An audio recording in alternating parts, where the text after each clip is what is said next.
Here's what you've been missing over at patreon.com/Addressing Gettysburg. You're listening to Addressing Gettysburg. Hey, everybody. Welcome to this Patreon episode of Addressing Gettysburg. And today I am pretty certain that we're going to have an interesting show for you. First of all, let me introduce someone to you who you've heard me refer to on many shows before, but it's always this voice off in the distance. But today I told her, Veronica, you are instrumental in making this show happen, so you must speak. And this is the great defense attorney, Veronica Brestensky. Hello, Veronica. Hi, Matt. You forgot the Esquire at the end. Oh, the Esquire. I'm sorry. Veronica Brestensky, Esquire. Paid a lot of money for that, you know? Absolutely. A lot of debt for that, right? Right. So, Veronica, you came to me one time and you said, I got a guy that you need to have on this show. And then I guess you talked to Eric and we made it happen. And here we are. So why don't you introduce our guest today? Tell the audience why you thought he would be a good guest and introduce him. Okay. Thank you. I'm excited to do this. Good. So our guest today is Ross Hetrick. He is the president of the Thaddeus Stevens Society. That's actually located right here in Gettysburg, and I'm going to defer to Ross to give us a little bit more of a explanation about what exactly the Thaddeus Stevens Society does and stands for and tries to advocate for. But I was honored enough to, with my mom, actually, we went at Ross's invitation. As members of the society, he allowed us to come look at the just amazing memorabilia and museum, really, that he owns and controls, again, right here in Gettysburg. Mm-hmm. So we got to talking, and he was kind enough and generous enough to say any opportunity to advocate for a little bit more exposure and awareness of Thaddeus Stevens is right up his alley. So he agreed generously to come on the show, and I'm ecstatic to have him on here. I know you bought pizza and everything. Well, yeah, that doesn't take too much effort. There's not too much food I would not use an excuse to get. But yeah. Okay, well, so Ross, welcome to the show. Thank you very much. You said it was very generous of me to come to the show, and I have to say, I will talk about Thaddeus Stevens at the drop of a hat. Yes. In fact, I have accosted people who say, I don't know who Thaddeus Stevens is. And I go, let me tell you who Thaddeus Stevens is. And then about an hour later, they'll run away. Well, we don't run away from that. We'd like to learn on this show. And so I'm glad that you're here. Thaddeus Stevens, a lot of people, I would imagine, people my age, younger, their first real interaction with Thaddeus Stevens is from the movie Lincoln with Tommy Lee Jones playing him. Yes. So let's start with that then, since that's probably the common ground we all have to jump off from. The portrayal of Thaddeus Stevens in Lincoln, good, bad? Good for his reputation. Lots of problems factually. Go. Give us some. Well, perhaps the two most the two most infactual ones is where Tommy Lee Jones, as Thaddeus Stevens, jumps into bed with his black mistress at the end of the approval of the 13th Amendment. That did not happen. Mm-hmm. The housekeeper that was supposedly was his mistress, which is not true either, was not even in Washington on that day. In fact, the person who wrote it, Tony Kushner, admits as much, and he basically said it was just for dramatic license. So because I know a lot of people take that to be gospel. I hear people say this, that he, had this mistress. Yeah. Now, so who is she supposed to be? She is supposed to be Lydia Hamilton Smith. And she's from this area? Well, she actually grew up in this area at two taverns in this area outside of Gettysburg. Uh-huh. And she was hired by Thaddeus Stevens as his housekeeper in 1848 and served as his housekeeper until he died in 1868. And while there's no denying that they were friends, and she did more than just housekeeping, she also helped him with his business operations, such as buying properties and such like that. There is no evidence that she was romantically involved. Now, with him. before the movie Lincoln, was this a thing, or Yes, is this it something? was- Okay, it so was a where does this thing. come from? This is an interesting thing, because he treated her with respect, because she was his employee, Right. Instead of just calling her by her first name, he did ask people to call her Mrs. Smith, to show, and that to treat her like an adult. And because of this, and because Thaddeus Stevens was roundly attacked by the conservatives, by Confederates and such like that, that was a political attack that she was his mistress. I had a feeling you were going to say that. Okay. And to tell you the truth, probably she was only a quarter black, so probably if she had been all white, it probably wouldn't have been brought up. Right. But she was used back then to as an attack on Thaddeus Stevens, which he denied at the time. And there were also various other things, like the fact that she was a devout Catholic, and devout Catholics at that time. Oh, that's the worst. That's the worst. Didn't go in for adultery, and also she had her sons living with her in the house at the time, which also is kind of strange. Was she a widow? She was a widow. Taking it. She was a widow. And so all those different reasons, and particularly because he denied it, there really isn't any proof. There's no love letters or anything like that. Now, it's interesting that now the relationship between Thaddeus Stevens and Lydia Hamilton Smith is being used to make him more politically correct. Right. So basically, they have him getting into bed with her. Now it's being portrayed as a good thing and not a bad thing. So it's just like the tables have turned. The tables have turned. Yeah.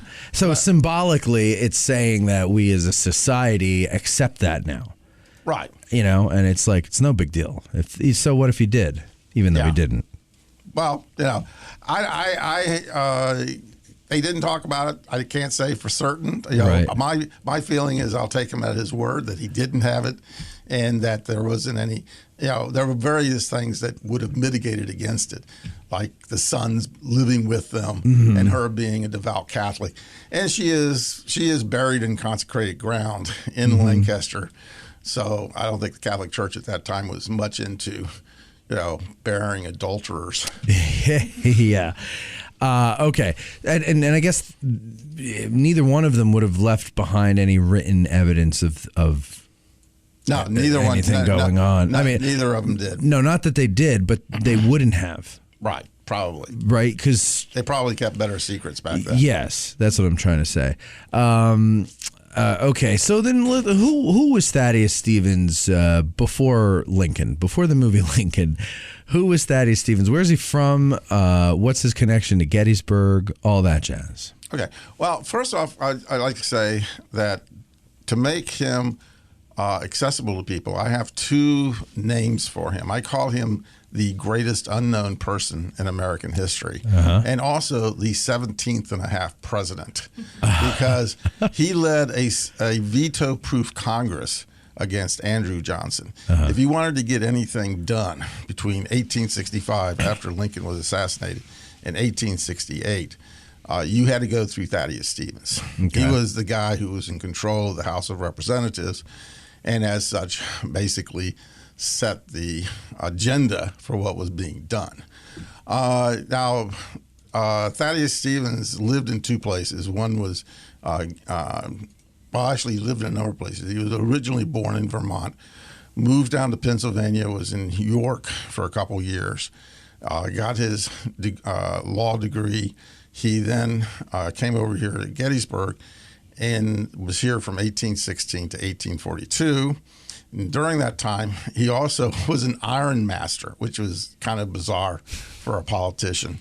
And that actually led him to go $200,000 in debt, which spurred him to leave Gettysburg and move over to Lancaster, where he could make more money as an attorney and pay down his debt. Also, he was a member of the House of Representatives in the state legislature here when he was in Gettysburg. And he was a fierce advocate of education as well as being against slavery. The two important things he did during that time was, one, he gave a speech in 1835 which turned back a repeal effort of education, which earned him the title of Father of Public Education in Pennsylvania. And then he also sat on a constitutional convention in 1837 where he refused to sign the finished product because it denied black men the right to vote, which had sort of been given before that. So then he went on in 1842, went over to Lancaster, where he was elected to Congress from 1848 to 1852. And then he lost his position, but came roaring back in 1858 as a Republican. And he stayed in Congress from 1858 to 1868. And this is an amazing time because he was like 66 years old when he was elected. So it gives me a lot of hope. Gives me a lot of hope for being able to accomplish something in my later years. But he was 10 years that he just was a tremendous force in our nation's history. If he had died at age 66, we wouldn't have really heard about him. Right. Okay. And he was so intent in his efforts that in the last 5 years, he was like slowly dying and actually had to be carried in to Congress to pursue his efforts. And what he did during that time, during